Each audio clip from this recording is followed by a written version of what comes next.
বাচ্চাদের বায়না মেটানোর জন্য বার্থডে কেক কত দাম দিয়ে আমরা কিনে আনি বলেন তো, অথচ আমরা একটু চেষ্টা করলেই বাসায় এরকম একদম বার্থডে কেক তার চেয়েও বেশি টেস্ট হবে, আবার কম খরচে তৈরি করব। কোনো রকম ক্রিম লাগবে না, বিটার লাগবে না, ওভেন ছাড়াই এত সুন্দর নরম তুলতুলে বার্থডে কেক আপনি বাসায় তৈরি করে নিতে পারবেন। তবে পুরো ভিডিওটি স্কিপ না করে দেখবেন। যদি স্কিপ করে দেখেন তাহলে আপনি বুঝতে পারবেন না, আর পরে বলবেন যে আমার এই কেকটা বানানো হচ্ছে না, এরকম কিছু যাতে না হয়। তাহলে দয়া করে পুরো ভিডিওটি স্কিপ না করে দেখতে হবে। এখানে আমি 3টা ডিম নিয়েছি, আর এই ডিমগুলোকে ফ্রিজ থেকে প্রায় 1.5 ঘন্টা আগেই বের করে নিয়েছি। মানে একদম নর্মাল হতে হবে। সরাসরি ফ্রিজ থেকে ঠান্ডা ডিম অ্যাড করার ফলেই কিন্তু কেকটা ফুলতে চায় না। তো আমি ডিমের কুসুমগুলোকে আলাদা করে উঠিয়ে নিয়েছি। 1/2 কাপ পরিমাণে চিনি একবারে দিব না, অল্প অল্প করে দিয়ে এবার এই বিটারটা দিয়ে একদম ফোমি করে নিতে হবে। আর যতক্ষণ পর্যন্ত চিনিটা গলে গিয়ে ডিমের মধ্যে একটা ফোম ভাব না আসছে ততক্ষণ পর্যন্তই আমি বিট করে নিচ্ছি। আর এই হ্যান্ড উইক্সের সাহায্যে যে এত সুন্দর ফোম তৈরি করা যায় সেটা কিন্তু আপনি না দেখলে বিশ্বাসই করতে পারবেন না। তবে একটু ধৈর্য নিয়ে প্রায় 10 থেকে 15 মিনিট হাতে সময় নিয়ে এই ফোমটা আমি তৈরি করে নিয়েছি। আর দেখতে পেয়েছেন যে কত সুন্দর ফোমটা তৈরি হয়েছে। এটা কিন্তু ইলেকট্রিক বিটার দিয়ে করা না, এটা জাস্ট হাতেই আমি একটু সময় নিয়ে এটা করে নিয়েছি। তাই অবশ্যই সময় নিয়ে এই ফোমটা তৈরি করতে হবে। ডিমের ফোমের উপরেই কিন্তু কেক ফোলানোর যে প্রক্রিয়াটা সেটা নির্ভর করে। ডিমের ফোমটা যত বেশি ভালো হবে ততই কিন্তু কেকটা ফুলতে সাহায্য করবে। তো এবার আমি এই ডিমের কুসুমগুলো দিয়ে খুব ধীরে ধীরে আলতো করে মিশিয়ে নিচ্ছি। এবার কিন্তু তাড়াহুড়া করা যাবে না, খুব ধীরে ধীরে আলতো করে মিশিয়ে নিতে হবে। ফোমটা যাতে নষ্ট না হয় সেদিকে অবশ্যই খেয়াল রাখতে হবে। এবার এই যে স্ক্রিনে লেখা যে উপকরণগুলো, সেই উপকরণগুলো আমি আগে থেকেই একসাথে মিশিয়ে তারপর এখানে চেলে উপর দিয়ে দিচ্ছি।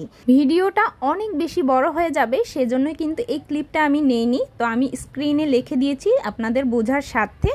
অবশ্যই এই উপকরণগুলো সঠিকভাবে অ্যাড করতে হবে, তাহলে কিন্তু কেকটা একদম পারফেক্ট হবে, আমার মতোই হবে। আর এই উপকরণগুলো অবশ্যই একটা স্ক্রিনশট দিয়ে রেখে দিবেন।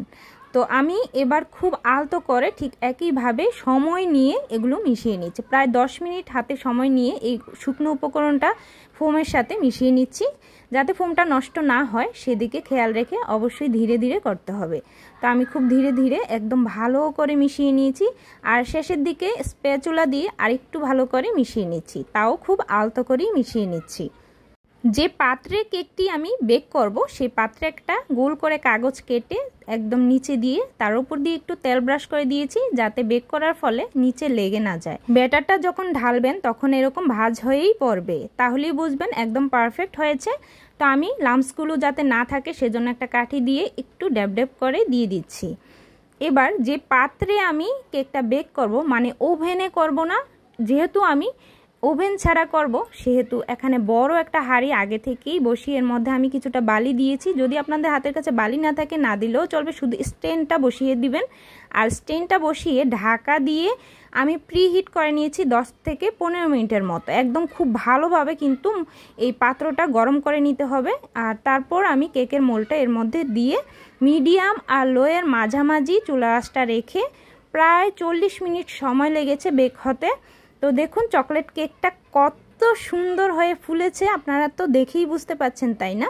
আর একটা কাঠি দিয়ে আপনাদের দেখিয়ে দিচ্ছি যে কতটা পারফেক্ট হয়েছে, একদম ভিতরে কোনো কাঁচা নেই। আরও কাছ থেকে আপনাদের দেখিয়ে দিচ্ছি, দেখুন কিছু যদি লেগে থাকতো তাহলে বুঝতাম যে এটা কাঁচা রয়ে গেছে, আর কিছু লেগে নেই, মানে কেকটা খুব ভালোভাবে তৈরি হয়েছে। আর অবশ্যই কেকটা ঠান্ডা করে তারপর মোল্ড আউট করতে হবে। ঠান্ডা হওয়ার জন্য একটা সাইডে রেখে দিচ্ছি। এদিকে যে ক্রিমটা লাগবে কেকের জন্য সেই ক্রিমটা আমি তৈরি করে নিচ্ছি। এখানে আমি 1/3 কাপ পরিমাণে দিয়ে দিচ্ছি কর্নফ্লাওয়ার, আর সাথে 1/3 কাপ পরিমাণে দিয়ে দিচ্ছি গুঁড়া দুধ। 2 টেবিল চামচ পরিমাণে চিনি দিয়ে দিলাম, চিনিটা আপনাদের স্বাদের ব্যালেন্স অনুযায়ী অবশ্যই দিয়ে দিবেন। আর 1 কাপ পরিমাণ দুধ দিয়ে দিচ্ছি, আর দুধটা কিন্তু আগে থেকেই জাল করে ঠান্ডা করে নিয়েছি। এবার এখানে সামান্য একটু জল দিয়ে দিয়েছি। এবার এই শুকনো উপকরণগুলো দুধের সাথে খুব ভালো করে মিক্স করে নিতে হবে। এই অবস্থায় কিন্তু আমি চুলাটা আগে জাল করিনি, আগে মিশিয়ে তারপর কিন্তু চুলার জালটা করে নিয়েছি। এবার চুলার আঁচটা একটু কমিয়ে একটু ঘন ঘন নেড়ে চেড়ে একটু ঘন করে নিব। আর যখন দেখবেন যে ঠিক এরকম একটু ঘন হয়ে আসছে সে পর্যায়ে নামিয়ে খুব ভালো করে ঠান্ডা করে নিতে হবে। অবশ্যই এই মিশ্রণটাকে ঠান্ডা হওয়ার জন্য একটা সাইডে রেখে দিতে হবে। আর ঠান্ডা হয়ে গেলে পুরোপুরি তারপর আমি একটা ব্লেন্ডার জারে নিয়ে খুব ভালোভাবে পেস্ট করে নিয়েছি। এক্ষেত্রে একটা টিপস হচ্ছে কেকের মধ্যে ক্রিম লাগানোর ঠিক আগে ব্লেন্ড করবেন। এর আগে করলে কিন্তু এই ক্রিমগুলো একটু বসে যাবে, তাই অবশ্যই এই টিপসটা খেয়াল রাখবেন। আর এই ক্রিমটা কিন্তু আমি কেকটা মোল্ড আউট করে স্লাইস করে নেওয়ার পর কিন্তু কেকের ক্রিমটা তৈরি করেছি, কিন্তু ভিডিওতে আমি আগে ক্লিপটা আপনাদের দেখিয়ে দিয়েছি। তো এবার এই যে কেকটা পুরোপুরি ঠান্ডা হওয়ার পর নিচের যে কাগজটা সেটা খুব আলতো করে উঠিয়ে নিচ্ছি। খুব বেশি এখানে তাড়াহুড়ার দরকার নেই।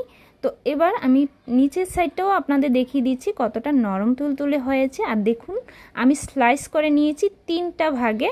তো এখানে 2টা ভাগ নিয়ে আমি আজকের এই কেকটা তৈরি করে দেখাবো, আর একটা ভাগ অন্য কাজে লাগাবো, সেটাও আপনাদের বলে দিচ্ছি। এবার একটা স্লাইস কেকের আমি প্রথমে নিয়ে তারপর এর উপর দিয়ে সুগার সিরাপ দিয়ে দিচ্ছি। 1 গ্লাস পরিমাণ জলের মধ্যে কিছুটা চিনি মিশিয়ে গুলে নেবেন, মানে সিদ্ধ জল হতে হবে। তো এরকম জলের মধ্যে দিয়ে তারপর কিন্তু সুগার সিরাপটা তৈরি করতে হয়। তো সুগার সিরাপটা তৈরি করার পর আমি এখানে অল্প অল্প করে দিয়ে দিচ্ছি। এতে করে কেকটা কিন্তু অনেক স্পঞ্জি হবে, একদম সফট হবে, মুখে দেওয়ার সাথে সাথে মিলিয়ে যাবে। অবশ্যই 2টা স্লাইসের মধ্যে এরকম সুগার সিরাপ দিয়ে দিতে হবে। তারপর আমি একটা স্লাইসের উপর দিয়ে এভাবে খুব ভারী করে ক্রিম দিয়ে দিচ্ছি। এর উপর দিয়ে অপর স্লাইসটা দিয়েও ঠিক একইভাবে ক্রিম দিয়ে লেয়ার করে নিয়েছি। তো এবার সাইডগুলোতে একটু ক্রিম লাগিয়ে নিচ্ছি। আর ক্রিমটা লাগানোর পর আমি যেই একটা স্লাইস রেখে দিয়েছিলাম কেকের, সেই স্লাইসটাকে একটু গুঁড়ো করে নিয়েছি সাইডের অংশগুলোতে লাগানোর জন্য। এতে করে দেখতে খুব সুন্দর হবে, ডেকোরেশনটা একদম পারফেক্ট হবে সেজন্য। তো অবশ্যই এই টিপসগুলো সঠিকভাবে পালন করবেন, দেখবেন যে কেকটা একদম পারফেক্ট হয়েছে। তো আমি এই গুঁড়োগুলো সাইডের অংশগুলোতে লাগিয়ে দিচ্ছি। তো লাগানো শেষ হয়ে গেলে আমি এখানে এই একটু ক্রিম ছিল, সেই ক্রিমের সাথে একটু কোকো পাউডার অ্যাড করে তারপর একটু ভালো করে মিক্স করে নিয়েছি যাতে চকলেটের একটা কালার আসে। আর একটা পাইপিং ব্যাগের মধ্যে নিয়ে ছোট ছিদ্র করে মুখটা কেটে নিয়েছি যাতে করে খুব চিকন করে এই লেয়ারগুলো দেওয়া যায়। তো আমি আমার মতো করে আমি ডিজাইন করে নিয়েছি, আপনাদের ইচ্ছে মতো আপনারা কিন্তু পছন্দ অনুযায়ী ডিজাইনটা করে নেবেন। তো দেখার সৌন্দর্যের জন্য অবশ্যই এটা করতে হবে, তাহলেই তো বার্থডে কেকের মতো দেখা যাবে, তাই না? বাচ্চারা এই কেকটা পেয়ে যে ভীষণ খুশি হয়ে যাবে সেটা আমি নির্দ্বিধায় বলতে পারি।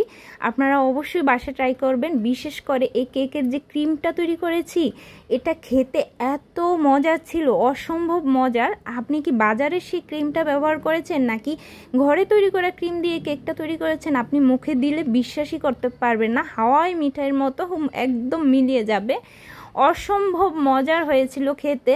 কাটার সাথে সাথে দেখুন কত সুন্দরভাবে কেটে যাচ্ছে, কতটা স্পঞ্জি হয়েছে। আপনাদের আর কি বলবো, আপনারা করলেই অবশ্যই বুঝতে পারবেন। তো এরকম একদম সহজ, পারফেক্ট, কম খরচে সব দামি দামি রেসিপিগুলো কম খরচে করার জন্য আমার চ্যানেলটি ফলো করতে পারেন। আর অবশ্যই চ্যানেলটিকে সাবস্ক্রাইব করে বেল আইকনে অলে প্রেস করে রাখবেন, তাহলে কিন্তু প্রতিদিনের নোটিফিকেশনগুলো সহজে পেয়ে যাবেন, নয়তো কিন্তু পাবেন না। আজকের মতো এ পর্যন্তই, সবাই ভালো থাকবেন।